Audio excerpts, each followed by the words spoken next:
Volunteer వ్యవస్థ మీద విపరీతమైనటువంటి విమర్శలు సరే రాజకీయ పరంగా వచ్చినటువంటివి. వీళ్ళు ముఖ్యంగా ఒంటరి ఉమెన్ అంటే ఒంటరిగా ఉంటున్నటువంటి ఆడవాళ్ళకు సంబంధించినటువంటి సమాచారాన్ని ఈ ట్రాఫికింగ్ వాళ్ళకి, యాంటీ సోషల్ ఎలిమెంట్స్కి, మాఫియాకు అందజేయడం వల్ల వాళ్ళు చాలా ఇబ్బందులకు గురవుతున్నారని. తర్వాత ఒకటి, రెండు, ఈ వాలంటీర్ వ్యవస్థ ద్వారా సమాచారం అంతా కూడా వీళ్ళు సేకరిస్తున్నారు వాలంటీర్లు అనేటువంటి విమర్శలు వస్తూ ఉన్నాయి. వాటికి సంబంధించి క్లుప్తంగా ఏమైనా రెస్పాండ్ అవుతారా? I don't want to respond on this. ఈ డిస్బర్స్మెంట్ ఆఫ్ పెన్షన్స్లో వాలంటీర్స్ చాలా కీలకమైన పాత్రను పోషించి మనకు ఎవరైతే వృద్ధులు, మనకు ఎవరైతే డిసేబుల్డ్ పర్సన్స్ ఎవరైతే రాలేరో, ఎక్కడ కదలలేరో వాళ్ళందరికీ అక్కడ వెళ్ళి ఇవ్వడం. దీంట్లో ముఖ్యంగా మనకు మీరు కొంతమంది పెన్షన్స్ తీసుకుంటున్న వాళ్ళని చూస్తే ఎస్పెషల్లీ మెంటలీ రిటార్డెడ్, అంటే వాళ్ళు ఎలాంటి పరిస్థితుల్లో ఉంటారంటే వాళ్ళని ఎత్తుకొని ఉండాల్సిన పరిస్థితి. నేను కొంతమందితో కలిసి మా పెన్షన్స్ డిస్బర్స్మెంట్ చేసే రోజు వెళ్తే మనకు వాళ్ళని చూస్తుంటే కళ్ళలో నీళ్ళు వస్తాయి. అంటే అలాంటి వాళ్ళకు పెన్షన్ మనకి ఇంటికి అందజేయడంతో చాలా it's a great service that. రెండవది ఇక్కడ మనకు ఇంకొకటి ఏమంటే ఈ విధమైనటువంటి వాలంటీర్ వ్యవస్థని దేశంలోని మరికొన్ని రాష్ట్రాలు కూడా తమ రాష్ట్రాలలో ప్రవేశపెట్టాలనేటువంటి వార్తలు వస్తూ ఉన్నాయి మీడియాలో. దానికి సంబంధించి ఇతర రాష్ట్రాలు, ఆయా రాష్ట్ర ప్రభుత్వాలు అంటే ఇదంతా వాలంటీర్ వ్యవస్థనంతా గ్రామీణ సచివాలయము, జిఎస్డబ్ల్యూఎస్ సంస్థ వాళ్ళ అండర్లో ఉంటారు కాబట్టి it is not proper for me to comment. But certainly ఈ పెన్షన్ డిస్బర్స్మెంట్ విధానము one of the best in the country అని platinum which is the highest rating ఈ స్కాచ్ సంస్థ అనేది గొప్ప మనకు పేరొందిన సంస్థ, ప్రముఖ సంస్థ.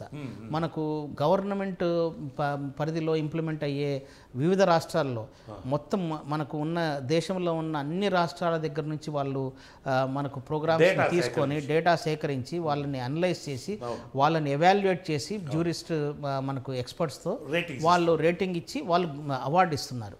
ఆ అవార్డులు లాస్ట్ 3 yearsలో మనకు ఈ సర్ప్ సంస్థకు మనకు వైఎస్ఆర్ చేయుతామల్లో వచ్చాయి, వైఎస్ఆర్ ఆసరాలో వచ్చాయి, ఈ పెన్షన్ మనకు ఇది లైవ్లీహుడ్ యాక్టివిటీస్లో వచ్చింది. ఈ సంవత్సరం పెన్షన్ డిస్బర్స్మెంట్కి ప్లాటినం రావడం గమనార్హం. అంటే ప్లాటినం అనేది చాలా హయ్యెస్ట్, అది ఏ ప్రోగ్రామ్కి రాలేదు. సో దానికి ఇచ్చారనమాట. నేను ఢిల్లీలో వెళ్ళి రిసీవ్ చేసుకొని దాని మీద ప్రజెంటేషన్ కూడా ఇవ్వడం జరిగింది. తర్వాత జగన్మోహన్ రెడ్డి గారి ప్రభుత్వం అమలు చేస్తున్నటువంటి నవరత్నాలలో 4 మీ దగ్గర ఉన్నాయి, మరొక 5 ఇతర శాఖలు, ఇతర అధికారుల పర్యవేక్షణలో ఉన్నాయి. ఏతావాత ఈ పథకాలతోటి, ఈ నవరత్నాల పథకాలతోటి గ్రామీణ వాతావరణంలో ఏ విధమైనటువంటి రెస్పాన్స్ ఉన్నది ప్రజలలో? అంటే మీరు ఒక సీనియర్ ఐఏఎస్ ఆఫీసర్గా ఇంతకుముందు ఇంకా దాదాపు 25 ఏళ్ళు మీరు ప్రభుత్వ సర్వీస్లో ఉన్నారు. అంటే జనరల్ మూడ్ అనేటువంటిది ఏ విధంగా ఉన్నది? అంటే ఇంతకుముందే మనం మాట్లాడుకున్నట్టు గ్రామీణ ప్రాంతాల్లో ఒకటి సామాజిక ఆర్థిక సాధికారత సాధించడం. దీంట్లో what is the major change అంటే చాలా మటుకు పథకాల్లో వచ్చిన మనకు దీంతో ప్రజల యొక్క పర్చేసింగ్ పవర్ పెరుగుతుంది. అంటే they consume lot of goods. So వాళ్ళకు వినియోగదారులుగా అంటే ప్రతి వ్యక్తి ఒక వినియోగదారుడు.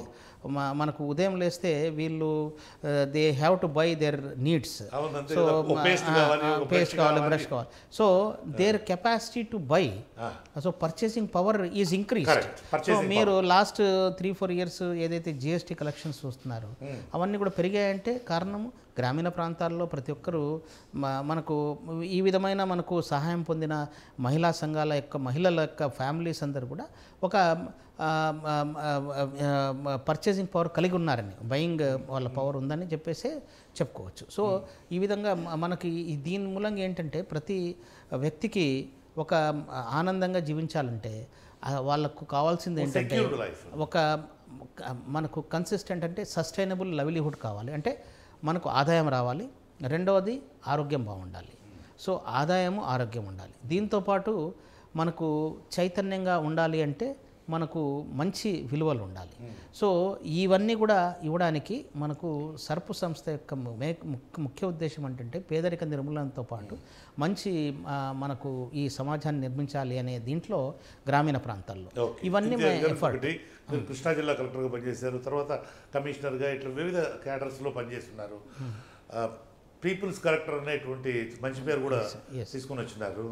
ఆ మధ్య ఒక హైకోర్టు కేసులో మీ మీద NBWలు ఇష్యూ అయినాయి, నాన్ బెయిలబుల్ వారెంట్స్ ఇష్యూ అయినాయి. ఏంటది? అంటే అది నేను కలెక్టర్గా ఉన్నప్పుడు, ఎక్కడ?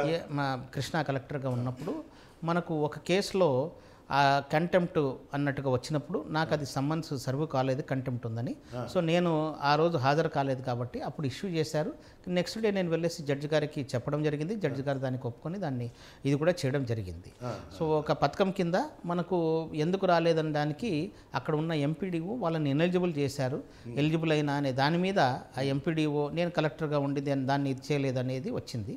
సో దాని మీద నాకు సమ్మన్స్ రాలేదు, ఎందుకంటే నేను అక్కడి నుంచి కలెక్టర్ నుంచి ట్రాన్స్ఫర్ అయ్యాను. ట్రాన్స్ఫర్ అయినప్పుడు ఆ ప్రాసెస్లో కృష్ణా జిల్లా ఆ ప్రాసెస్లో నాకు రాలేదు. కాబట్టి నేను అదే జడ్జి గారికి చెప్పాను, నాకు సర్వ్ కాలేదండి అని చెప్తే వారు చూశారు, ఎప్పుడు ట్రాన్స్ఫర్ అయింది చూశారు, కానీ ఒక సిస్టమ్ ఉండాలి కదా అని ఆయన చెప్తూ ఆయన ఖచ్చితంగా కరెక్టే, మీకు రాలేదు కాబట్టి దీంట్లో ఎటువంటి ఇది లేదని చేయడం జరిగింది.